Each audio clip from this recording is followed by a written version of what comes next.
Hola, ¿qué tal? ¿Cómo están todos? Soy Rubén Paz, más conocido como Uno del Oeste o el Rústico. O el tipo que habla rápido cuando no tiene que hablar rápido, habla lento cuando no tiene que hablar lento y habla como se le canta cuando no se le tiene que cantar. Estoy acá de vuelta con mi compañera Arlet y te voy a leer. También soy el tipo que manda audios muy largos. Ah, eso me olvidaba. Ahora soy el tipo que manda audios muy largos plagados de nulo contenido. ¿Viste? La gente es así. Me voy a hacer TikTokers, así mando audios más chiquitos, pero nulos de contenido, etcétera. El humor es otro capítulo de este libro que estoy leyendo, te lo estoy leyendo hace como 5 meses, se llama Pequeño Tratado de las Grandes Virtudes y lo escribió André Comte Sponville, ¿no? Sí, viste que cómo es la cosa. Arlet va a jugar con su muñequito ahí en su comedorcito y yo te digo que sea una virtud podrá sorprender, ¿no? Pero todo individuo serio y grave es culpable frente a sí mismo. El humor nos preserva de ello, además del placer que brinda, y por eso es tan estimado. Sí, la gravedad designa la situación intermedia de un hombre equidistante entre desesperanza y futilidad. Como dice bellamente Yankelevich, hay que observar que el humor, por el contrario, opta resueltamente por los dos extremos, cortesía de la desesperanza, decía Bian. Y la futilidad puede formar parte de ella. Es descortés darse aires de importancia, es ridículo tomarse en serio, carecer de humor es carecer de humildad, de lucidez, de liviandad, es estar demasiado lleno de uno mismo, demasiado engañado por uno mismo, es ser demasiado severo, agresivo y carecer por ello, casi siempre, de generosidad. Eh, de dulzura, de misericordia. Hay algo sospechoso e inquietante en el exceso de seriedad, incluso en la virtud. Indica que por allí hay algo de ilusión y de fanatismo. Es virtud que se cree y que por eso falla. Pero Arle, no exageremos, sin embargo, la importancia del humor. No, un cabrón puede tenerlo, un héroe puede tenerlo, no tenerlo. Pero hemos visto que esto es verdad por la mayoría de las virtudes. Y no prueba nada contra el humor, excepto que el humor, y esto es muy claro, no prueba nada. Pero si quisiera probar, ¿seguiría siendo humor? Virtud anexa, si queremos, o compuesta, virtud ligera, virtud en esencial, virtud en un sentido rara, ya que se burla de lo moral, pues le basta ser cómica. Pero gran casualidad, preciosa cualidad de lo que puede carecer un hombre de bien, pero no sin que sea carencia disminuya de alguna manera la estima, incluso moral, que nos inspira. Un santo sin humor es un triste santo. Un sabio sin humor podría ser sabio. El espíritu, eso es que se burla de todo, decía Alain.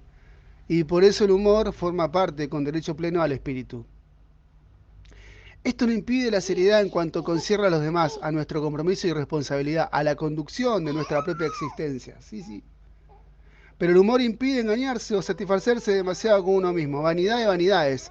El Eclesiastes solo le faltó un poco de humor para decir lo esencial. Un poco de humor, un poco de amor, un poco de alegría, aún sin razón, aún contra la razón, entre desesperanza y frutilidad.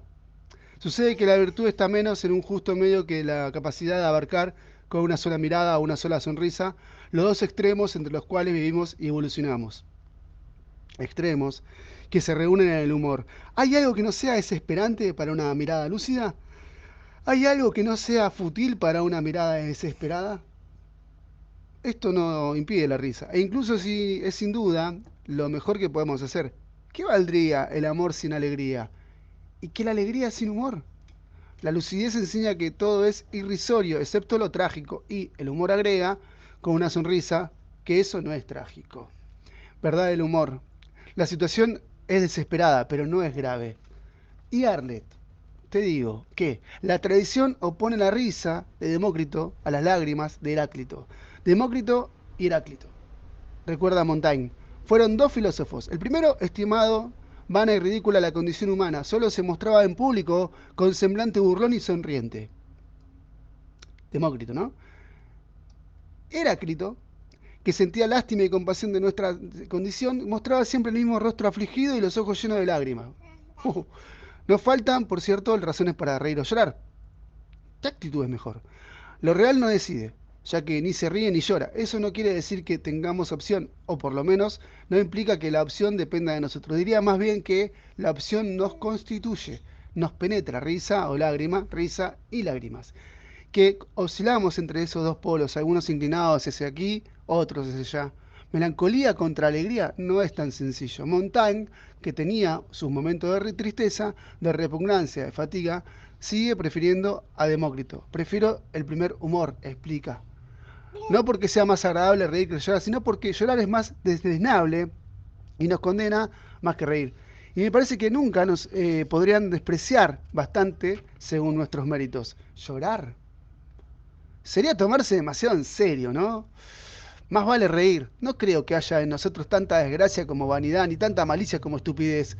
Nuestra condición propia y peculiar es tan ridícula como risible, para que lamentarse por tanto poco. Por lo poco que somos, ¿para qué odiarse? Uno considera con seriedad lo que odia. ¿Cuándo basta reír? No hay risa y risa.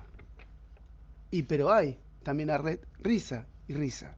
Y hay que distinguir el humor de la ironía. La ironía no es una virtud, es un arma que apunta casi siempre contra otro. Opa. Es la risa mala, sarcástica, destructora, la risa de la mofa, la que hiere, la que puede matar, la risa a que Spinoza renuncia. Non rindiré, non lugeré, nen que detestari, sed intelligieri. Es la risa del odio, es la risa del combate. ¿Útil? Por cierto, cuando es necesaria. ¿Hay que alguna forma que no, hay algún arma que no sea útil? Es buena. Pero ninguna arma es paz, ninguna ironía o es humor. El idioma engaña. Nuestras humoristas, como se lo llaman, o como ellos se llaman a sí mismos, casi siempre solo son ironistas, satiristas y sin duda son necesarios. Pero los mejores mezclan los dos géneros. Así que hay quienes son más ironistas cuando habla de la derecha, más humoristas cuando se refiere a la izquierda, humoristas puros cuando habla de sí mismo y de otros no. Qué tristeza si solo pudiéramos reírnos en contra. Y qué seriedad si solo pudiéramos reírnos de los demás. La ironía es lo mismo. Es una risa que se considera con seriedad, una risa que se burla pero no de sí misma. Y la expresión es muy reveladora. ¿Qué osa a costillas del prójimo? Terrible. Se vuelve contra el yo, lo que llamamos autosarcasmo, y sigue siendo exterior y nefasta. La ironía desprecia, acusa, condena. Se toma en serio siempre y recela de la seriedad del otro, a menos que, como lo vio Kierkegaard, hable de sí mismo como de un tercero. Uf, ha roto o frenado a más de un gran inteligencia. Humildad, no. Hay que tomarse muy en serio para burlarse de los demás. Hay que ser muy soberbio incluso para despreciarse. La ironía es esa seriedad ante la cual todo es ridículo. La ironía es esa pequeñez ante la cual todo es pequeño. Y se me está durmiendo Arlet. ¿Te pongo en el carrito? Dale, para que te saco de acá. Procedimiento siempre a mitad del texto de sacar a Arlet de su comedero y ponerla en el carrito. Para seguir leyendo esto que es el Tratado de las Pequeñas Virtudes de André Comte Sponville. Ahí vamos, vamos a seguir. Denme un minuto. Soy el hombre que manda mensajes de WhatsApp muy largos. Ahí vamos. Se re durmió. Se está acomodando. Ahí va, ahí va. Estoy alejado del micrófono, pero sigo acá con ustedes. Ahí va, ahí está. Ahora la marco un poquito y la tipa no queda en 3, 2, 1. No quedó. Sigo, ya no sé ni por dónde sigue. Bueno. A ver.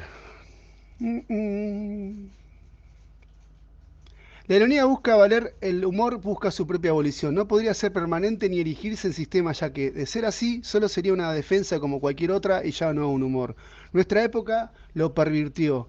A fuerza de festejarlo, ¿hay algo más penoso que cultivarlo por sí mismo, que tornarlo medio de seducción o monumento a la gloria del narcisismo? Se despertó de repente. ¿Hacerlo profesionalmente pase que hay que ganarse la vida? Pero una religión, una pretensión, eso es traicionar al humor, carecer de él. Cuando el humor es fiel a sí mismo, conduce más bien a la humildad. No hay orgullo sin intenciones de seriedad ni intenciones serias sin orgullo. El humor atenta contra el orgullo quebrando la seriedad y por ello es esencial que el humor sea reflexivo que se comprometa en la risa que contagia o la sonrisa aún amarga que suscita. Es menos una cuestión de contenido que de estado de ánimo. La misma fórmula, la misma broma, puede cambiar de naturaleza según la disposición de quien la enuncia. Lo que será ironía en uno, que se excluye, será humor en otro, que se incluye. Cuando se burla de Sócrates en las nubes, Aristófanes ironiza, pero Sócrates, gran ironista, y por lo demás, demuestra humor cuando asiste a la representación y ríe de buena gana junto a los demás. Sin duda, los dos registros pueden mezclarse hasta el punto de resultar indiscernibles e indisociables, excepto por la tonalidad o por el contexto, y aún así no es fácil distinguirlos. Cuando Groucho Marx declara estupendamente: pasé una excelente velada, pero no fue esta. Si se lo dice a la dueña de casa, después de una velada fracasada, será más bien ironía. Si se lo dice al público al final de uno de sus espectáculos, será más bien humor. Pero puede sumarse al humor en el primer caso, si Groucho Marx asume su parte de responsabilidad en el fracaso de la velada, y puede existir ironía en el segundo caso si el público, y eso suele suceder, tuviera poco talento. Se puede bromear acerca de todo: el fracaso, la muerte, la guerra, el amor, la enfermedad, la tortura. Lo importante es que la risa agregue algo de alegría, algo de dulzura o de ligereza a la miseria del mundo. Y no más odio, sufrimiento o desprecio. Se puede bromear con todo, pero no de cualquier manera. Un chiste judío nunca será humorístico en boca de un antisemita. La risa no es todo y no disculpa nada. Por lo demás, tratándose de males que podemos impedir o combatir, sería una duda culpable no hacer otra cosa que bromear. El humor no reemplaza la acción, y la insensibilidad respecto del sufrimiento ajeno es una falta. Pero también sería culpable por acción u omisión considerar con excesiva seriedad nuestros propios buenos sentimientos, nuestras propias angustias, rebeliones, virtudes, lucidez bien ordenada, empieza por uno mismo. De allí el humor, que puede hacer reír de todo, a condición de reírse primero de sí mismo.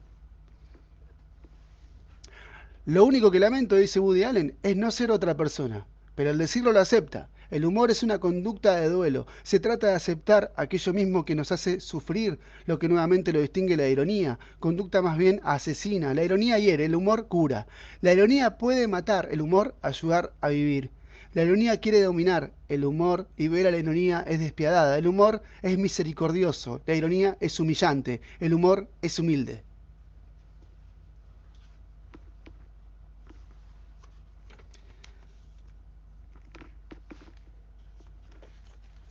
Pero el humor no solo está al servicio de la humanidad y humildad.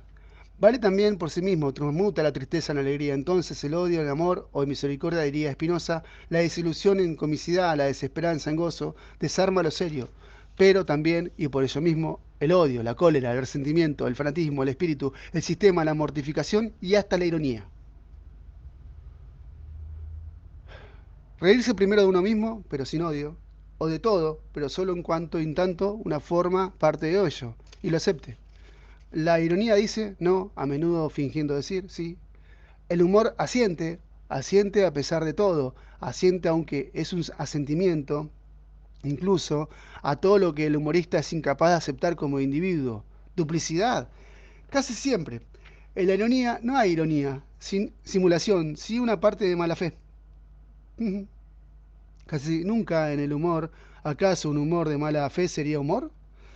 Más bien ambivalencia, más bien contradicción, más bien desgarro, pero asumido, pero aceptado, pero superado de algún aspecto. Es Pierre Desprogres cuando anuncia su cáncer. Más canceroso que yo, te mueres. Es Woody Allen poniendo en escena sus angustias, sus fracasos, sus síntomas. Es Pierre Dac frente a la condición humana, a la eterna triple pregunta siempre sin respuesta. ¿Quiénes somos? ¿De dónde venimos? ¿A dónde vamos? Contestó. En lo que me toca, soy yo, vengo de mi casa y allá vuelvo. He observado en otra parte que no hay filosofía cómica. Si bien ello constituye una limitación para la risa, no podría suplantar el pensamiento. También lo que es para la filosofía, incapaz de reemplazar la risa, la alegría, incluso la sabiduría, tristeza de los síntomas, aplastante, seriedad del concepto creído. Un poco de humor nos protege, tal como lo vemos en Montaigne, en Hume. Como no lo vemos en Kant o en Hegel. Ya he citado la famosa fórmula de Spinoza: no burlarse, no deplorar, no maldecir, sino comprender. Sí, pero ¿qué sucede si nada hay que comprender? Queda la risa. No contra ironía, sino en humor. Estamos embarcados y no hay barco. Más vale reír que llorar. Es la sabiduría de Shakespeare, y es la de Montaigne, y es la misma, y es la verdadera. Triunfo del narcisismo, escribe curiosamente Freud, pero para comprobar de inmediato que es esa expensa del yo, puesto en su lugar de alguna manera por el super yo. Triunfo del narcisismo, allá que el yo se afirma victoriosamente y termina por disfrutar de ello, de aquello mismo que lo ofende y que supera. Pero sobre el narcisismo, triunfo del principio del placer, sigue Freud, pero solo posible a condición de aceptar, aún para reírse, la realidad tal cual es, tal cual perdura. El humor parece decir: mirá, este es el mundo que te parece tan peligroso. Un juego de niños. Lo mejor es reír. El desmentido de la realidad, como dice Freud, solo es humorístico condición, entonces, de desmentirse a sí mismo, sin lo cual sería locura y no humor, demencia y no desmentimiento. Solo a condición entonces de reconocer esta realidad de la bromea a la que supera y en la cual se juega. Es el caso del condenado a muerte que lleva a la horca un lunes y exclama: bonita manera de empezar la semana. En el humor hay coraje, grandeza, generosidad. El yo está como liberado de sí mismo. El humor tiene algo que libera, observa Freud, y también algo que sublime y elevado, lo que la diferencia de otra forma de comicidad, y lo relaciona efectivamente con la virtud.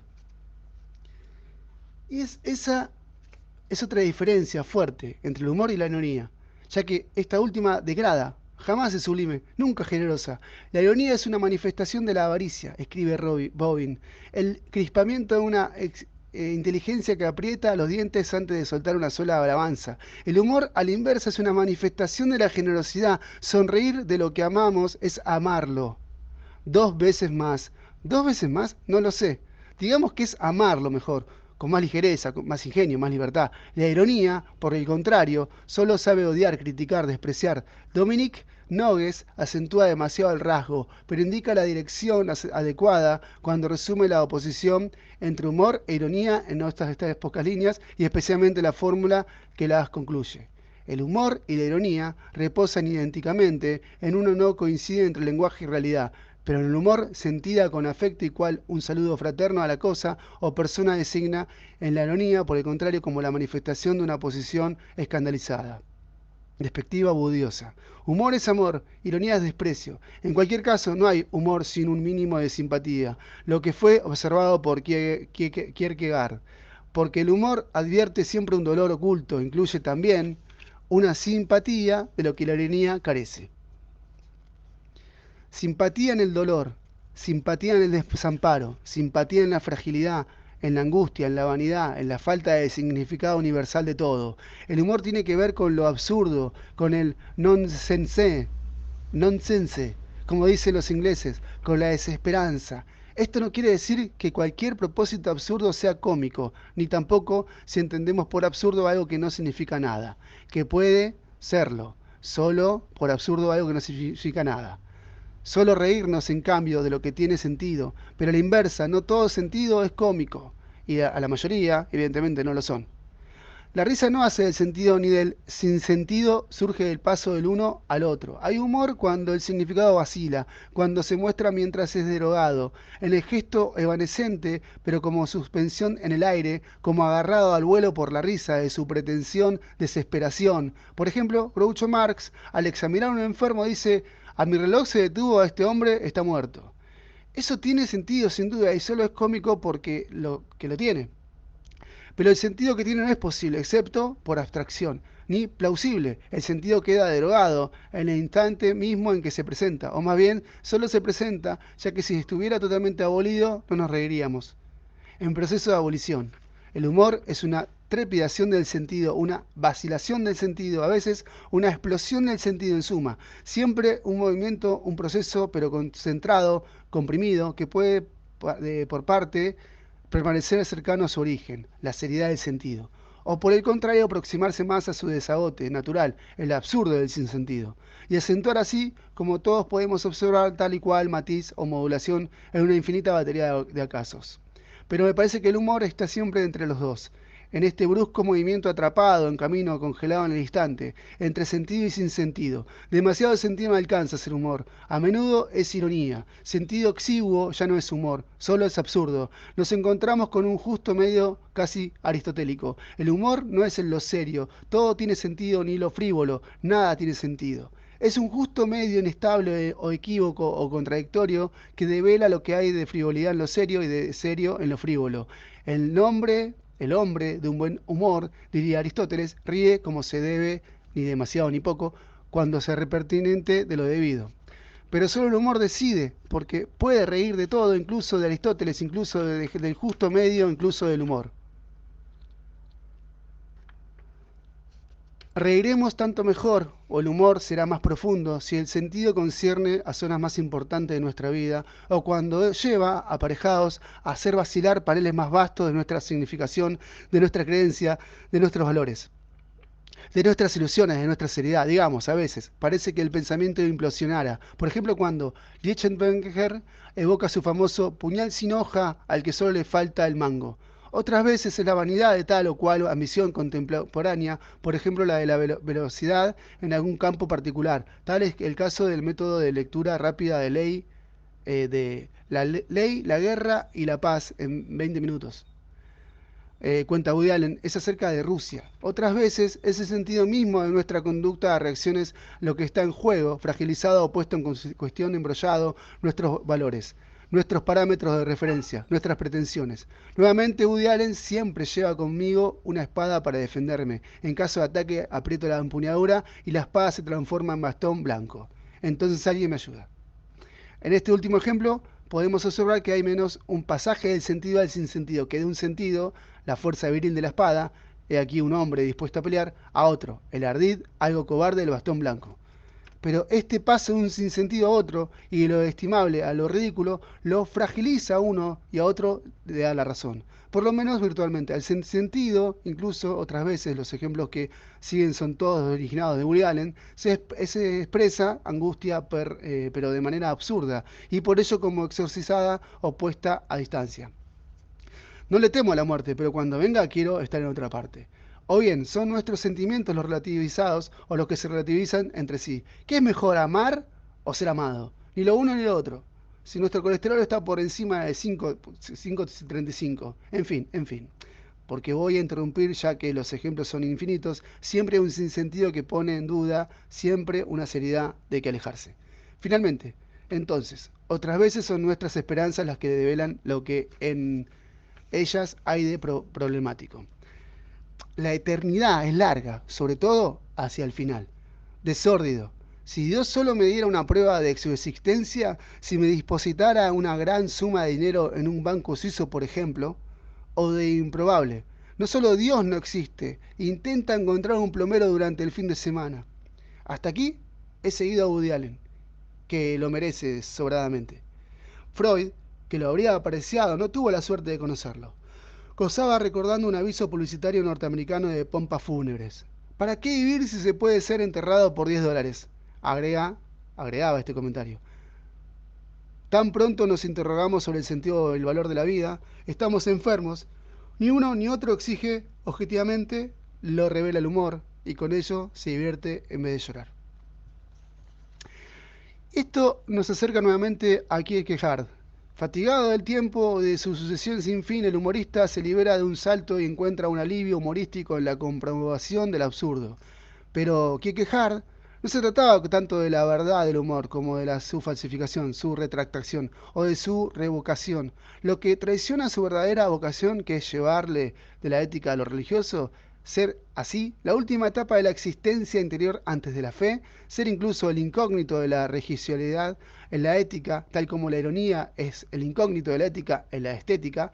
No lo creo en absoluto, por supuesto. Si bien es cierto que el humor pone en cuestión la seriedad de la ética, la relativiza, la torna sospechosa, se divierte con su vanidad, con sus pretensiones, etc.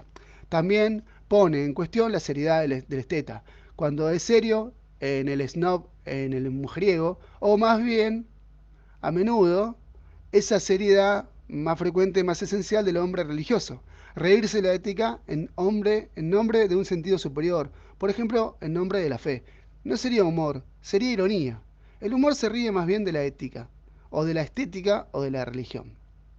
En nombre de un sentido inferior, es decir, tendencialmente en nombre del sentido, o sencillamente de la verdad. Por ejemplo, lo que sigue de Pierre Desprogres.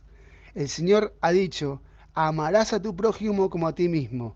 Personalmente me prefiero a mí mismo, pero no quiero introducir opiniones personales en ese debate.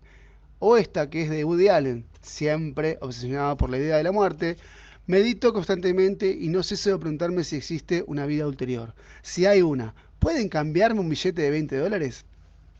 Solo la verdad es cómica, en todo caso humorística, o puede serlo.